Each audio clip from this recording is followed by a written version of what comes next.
आज मैं एक बहुत ही मार्मिक औसान माता की कहानी लेकर आई हूँ, जो एक बाझिन पर आधारित कहानी है। तो कहानी को सुनिए और कमेंट करके बताएँ कि कहानी कैसी लगी और कहानी को पूरा सुनें क्योंकि कोई भी कथा अधूरी नहीं छोड़ी जाती है, इससे दोष लगता है। एक बार प्रेम से बोलो औसान माता की जय। एक औरत थी, उसके कोई संतान नहीं थी। इससे वह बहुत परेशान और बहुत दुखी रहती थी, क्योंकि इसके लिए उसकी सास उसे बहुत ताने सुनाती थी। बोलती थी कि बाझन है, उसके कुल खानदान का क्या होगा, वंश नहीं चलेगा, वगैरह वगैरह बहुत सारी बातें सुनाया करती थी और इससे वह बहुत परेशान रहती थी। घर तो घर, बाहर वाले भी उसे इसी निगाह से देखते थे, उपेक्षा की नज़र से उसे देखते थे, उससे बात नहीं करते थे। अगर सुबह कहीं वो दिख जाती किसी को तो मुँह लोग फेर लेते थे, बोलते थे आज बाझन का मुँह देख लिया सुबह-सुबह, अब देखो क्या होता है, दिन कैसे गुज़रता है। इस सब से वो बहुत परेशान रहती थी, मानसिक रूप से बहुत आहत होती थी। एक दिन उसने सोचा कि चलो मायके हो आती हूँ, तो थोड़ा वहाँ मेरा मन बहल जाएगा। यहाँ जो मानसिक यातना सहना पड़ रहा है, वो शायद वहाँ नहीं मिलेगा क्योंकि वो मायका है। ऐसा विचार जब उसने किया तो अपनी सास से परमिशन मांगी, तो उसकी सास ने कहा चली जा, कोई बात नहीं, तेरे यहाँ रहने का ही क्या फायदा है, ऐसा व्यंग में बोली। और फिर वह तैयार हो गई मायके जाने के लिए। जब मायके पहुंची तो वहां भी यही कंडीशन थी। वहां के भी लोग उसे उपेक्षा से ही देख रहे थे, घर के लोग भी और बाहर के लोग भी। घर में उसकी जो भाभियां थीं, वो तो बिल्कुल भी उसे पसंद नहीं कर रही थीं। उन्होंने कहा ये भी आ गई, सुबह-सुबह इनका मुँह देखना पड़ेगा। ऐसी सब बातें वह सुनी तो फिर उसे बड़ा कष्ट हुआ। उसने कहा ऐसी कंडीशन में मैं तो ना मायके की रही और ना ससुराल की रही, अब मैं कहाँ जाऊँ, क्या करूँ? ऐसा विचार किया उसने और फिर वहाँ से भी वह वापस हो गई। मायके से निकली तो वह ससुराल भी नहीं गई, क्योंकि ससुराल की मानसिक यातना को याद करके फिर वह वहाँ जाना नहीं चाहती थी। ऐसे ही भटकती रही। भटकते-भटकते शाम हो गई। जब शाम हो गई तब उसने सोचा कि अब मैं जाऊँ तो कहाँ जाऊँ? तब उसे अचानक एक माता का मंदिर दिखा। वहाँ पहुँची तो उसने देखा कि औसान माता का मंदिर था। वहाँ वह गई और सीढ़ियों पर बैठकर रोने लगी।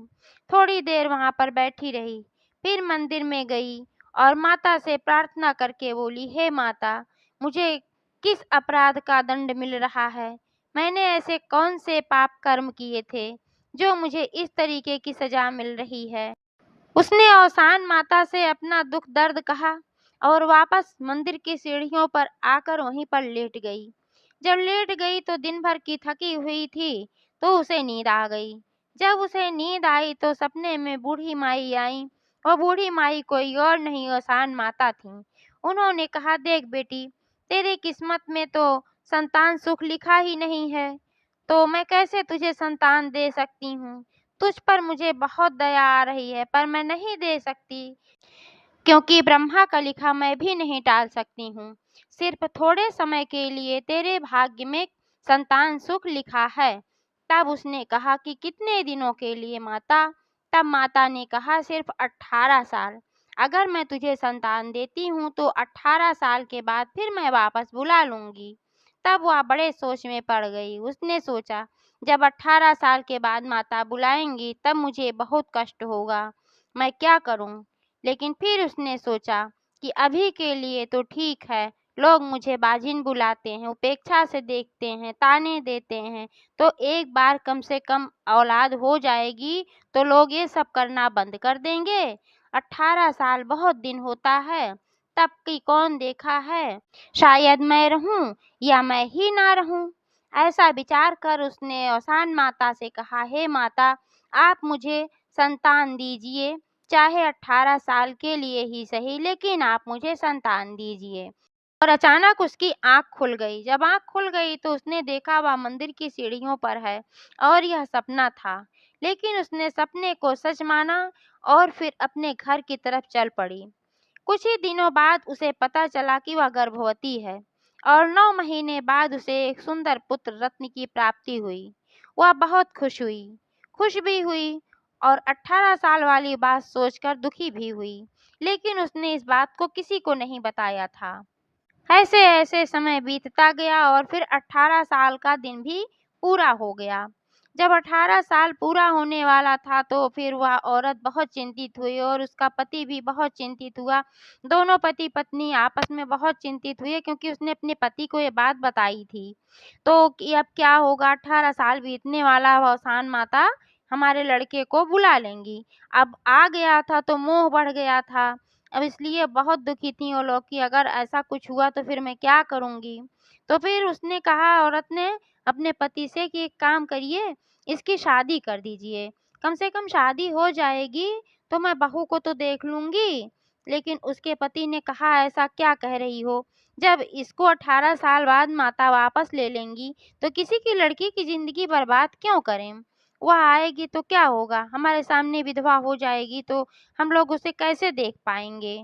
लेकिन उस औरत ने कहा, नहीं, आप शादी कर दीजिए, बाद का बाद में देखा जाएगा। जब उसने ज़िद किया तो उस लड़के की शादी तय कर दी गई। जब उस औरत का पति अपनी बहू की विदाई कराकर आ रहा था, तो रास्ते में एक जगह वह रुक गया। वहाँ रुक गया और वहाँ वो फूट-फूट कर रोने लगा। बहू अचानक ये सब देखकर चौंक गई। उसने पूछा, क्या हुआ पिताजी? आप अचानक क्यों रो रहे हैं? अभी तो हमारी शादी हुई है, खुशी का समय है, तो आप इतना फूट-फूट कर क्यों रो रहे हैं? तब उसने बताया कि बहू, ऐसी-ऐसी बात है, हम निसंतान थे। तुम्हारी सास औसान माता के मंदिर गई थीं, तो उन्होंने कहा कि तुम्हारे भाग्य में संतान तो है नहीं, मैं केवल 18 साल तक के लिए तुम्हें संतान दे सकती हूँ। तो 18 साल के लिए ही उन्होंने दिया था और अब कुछ ही दिन बाकी हैं 18 साल पूरे होने में। अब हमारे लड़के को वापस ले जाएँगी, तो फिर तुम विधवा हो जाओगी, मैं तुम्हें कैसे देख पाऊँगा?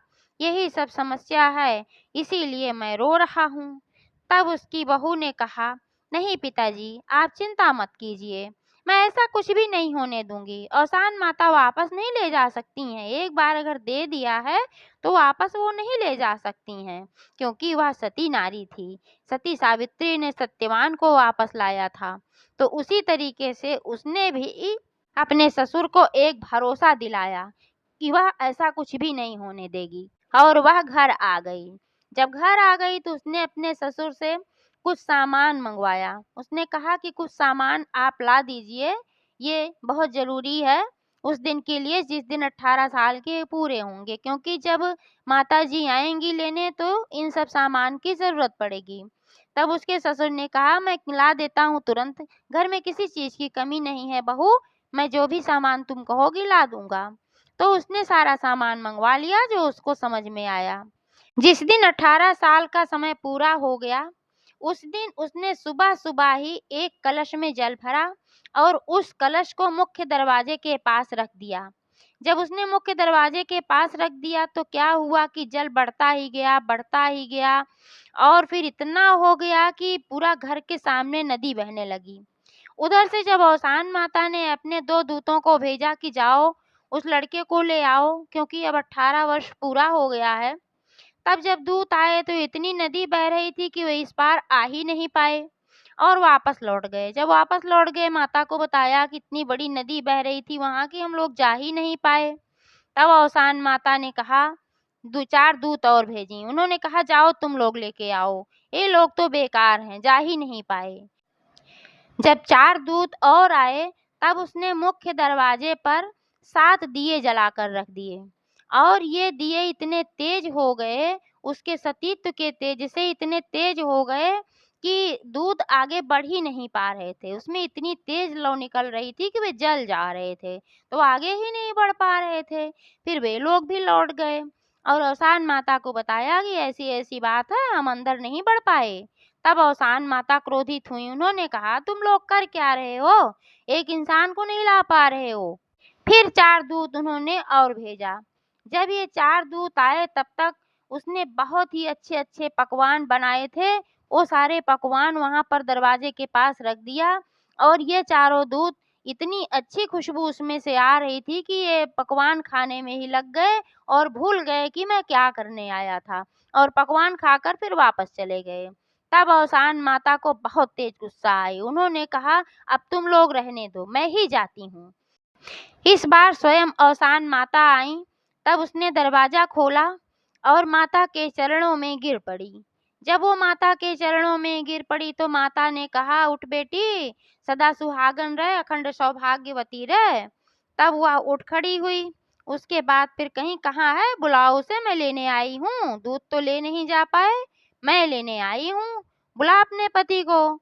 तब उसने कहा, हाँ माता, मैं अपने पति को तो बुलाती हूँ, लेकिन अभी अभी आपने अखंड सौभाग्यवती का मुझे आशीर्वाद दिया है, तो आप उन्हें कैसे ले जा सकती हैं?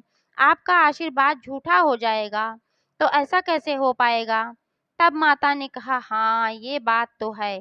इनको तो औलाद नहीं लिखी थी, लेकिन अब तुम्हारा सुहाग मैं वापस नहीं ले जा सकती हूँ, क्योंकि मैंने सदा सुहागन का तुम्हें आशीर्वाद दे दिया है, तो अब तुम्हारे नाते वह लड़का इस घर में रहेगा। ऐसा कहकर अवसान माता आशीर्वाद देते हुए फिर चली गई वापस। तब उसकी सास उसके पास आई और बोली, हे बेटी, तूने मेरे बच्चे को बचा लिया, तेरे कारण ही आज मेरा लड़का मेरी आंखों के सामने है, तू बहुत अच्छी है। ऐसा कहकर उसने अपनी बहू को गले लगा लिया और सास सुहागन बुलाकर अवसान माता की दुर्दुरिया करवाया। बोलो अवसान माता की जय।